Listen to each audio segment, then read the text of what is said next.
Hello everyone, I'm back for the next part in my video series on how to participate in Math Trade. So today's video is going to be covering how to create your want list. So the last video covered how to add games, which are the games you will be offering in the trade.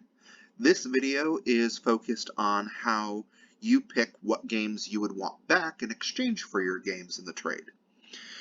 So I'm right here in the main thread. To create your want list and everything related to the want list, it's going to be done through the other website we talked about in our last video, the OWLG. So you need to click on this link here. Like we talked about last time, you need to have an account here to be able to participate. It's free, so your first step, if you haven't already done so, is to make an account on the OWLG. Down here, you'll see your active trades. So our Meepleathon trade, we'll click on that. And then that will take us immediately to the want list step. If it doesn't bring you to this page, you can also click on the number 3 here, and that will bring you to this page. So this is showing me only new items since I last viewed this page. I don't want that, so I want to see the entire list. So I'm going to click here. And this is going to show me all 769 entries. Things are highlighted in different colors, and you can click here and it will show you the color scheme. So based on your BGG account, if you've placed things on your wish list or your want to buy or want in trade, it will highlight games that color. And then it will highlight anything you own in this blue color. So as you scroll down, if you want to add anything to your want list, you just click this little one-click add button. So as we scroll down here, let's see, I'll go ahead and add this copy of Lockup to my want list. So now it has a green check mark, and this is now added to my want list. So I've already added quite a few games to the next step so that we can go over it. And I didn't add everything, otherwise it would make the video a lot longer than I wanted it to be. So we'll go to the next step. So you'll go through this entire list, scroll through, and click any games you want to add them to your list of things you possibly might want to trade for. Once you're done with that, go ahead and click on step 4, which is edit or submit your wants. This will bring up this big table here.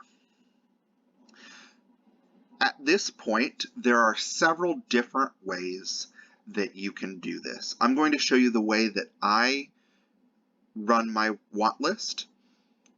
Keep in mind that depending on your goal for this math trade, you may want to do things a little differently than I'm doing. My goal is always to trade as many of my games as possible for as many games as I don't own as possible. If you have specific games you're wanting, or you're really wanting to trade at an advantage so you get something back that's worth more than what you put in, you may want to do your rank list a little differently than I'm doing here. So first thing I want to show is over here all the games that I had clicked earlier saying that I want. In here is a little box where you can assign values. You can put any number in there that you want. The most important reason to do this is it then sorts for you based on your value. I personally use a 1 to 9 scale, so something I want a lot, I'll put as a 9. Something I don't want very much, I'll put down as a 1 or a 2.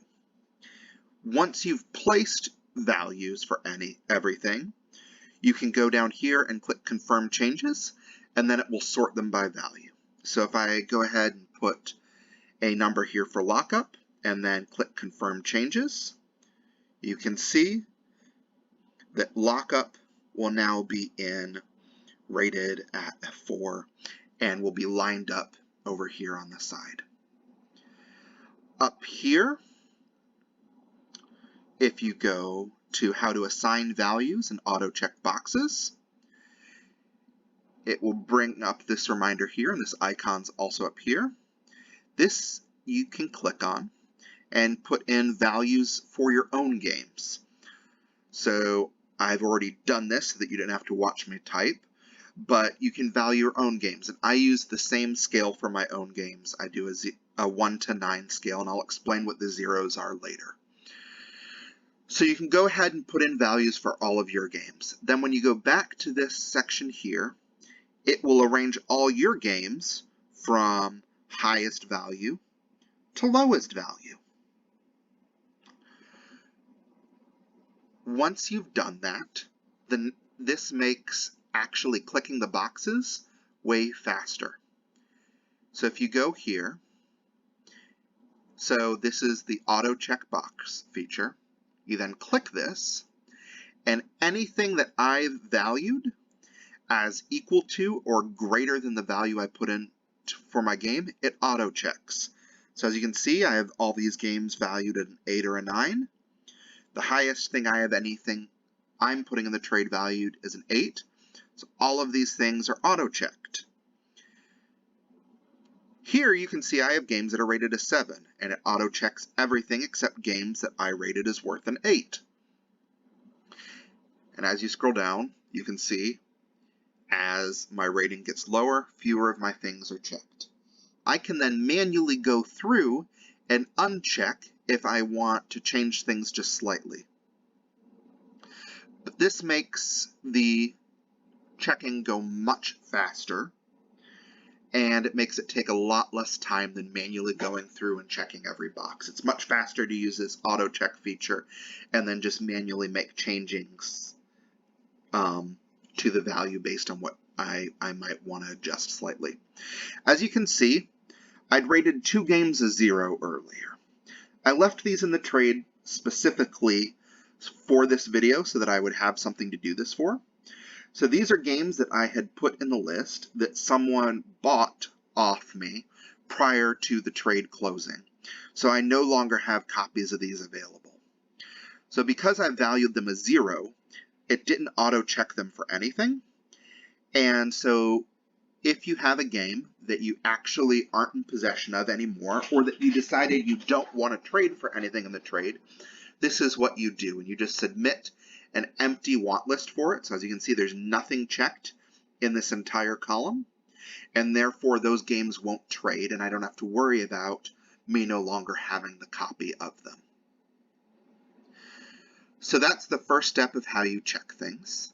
The next thing that I want to cover is what to do if there's multiple of the same item to make sure that you don't get 2 of that same item. So that's here in the duplicate protection section.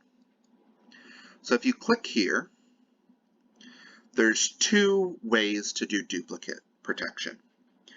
So the computer will automatically try to do duplicate protection for you for anything it sees as being the same. So I had 2 copies of Parks and 2 copies of Brass Birmingham. So I'm going to go ahead and check here to click Create. There's 2 of each of them. These are going to be what the identifier is. And I'm going to click Submit. I had not saved my earlier changes from the auto selection, and so as you can see, all those boxes are now unchecked. So the computer has now created 2 dummy entries called Parks and Brass Birmingham that it's going to pretend that I have a copy of to trade for these 2.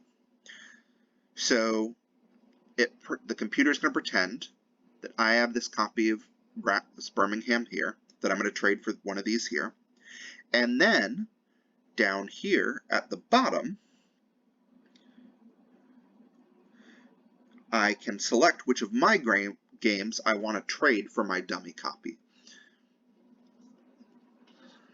So this allows you to only end up with 1 copy of Brass Birmingham, because if either of these 2 games of Brass trades for my dummy copy, or either of these 2 copies of Parks trades for my dummy copy, I then can't get the other copy because the only thing I have selected for Brass Birmingham and for Parks is my dummy copy. And then what I'm actually willing to trade for Brass Birmingham and Parks, I'll check down here. So I'll go ahead and check. So Brass Birmingham was something that I would trade anything I have for, and I could check all these boxes one at a time. Or again, I could just scroll up here to this auto check feature.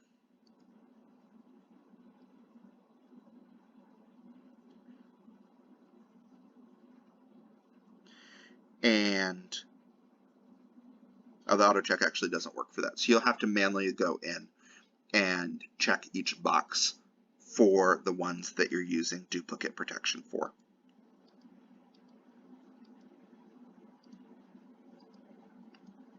So I would just go down the line and check all those boxes. And that may just be because I haven't set a value for my dummy. That's probably actually why it's not auto checking. So that would be how you do the first way of doing dummy or duplicate protection. And then anytime you've made changes, you just go down here and click this confirm changes. So it's now saved everything I've done, and I'll go in later and fix all those. So then the second thing I want to cover is how to create a dummy item the other way. So I've actually already created one, which I would call Minis for Painting, but I'm going to create another one here, and we'll call it Heavy Euro, or Heavy E for Heavy Euros.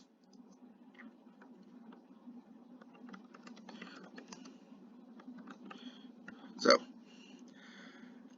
I've put some information in here, so Heavy Euros, and then Dry Euro Games as kind of my little description.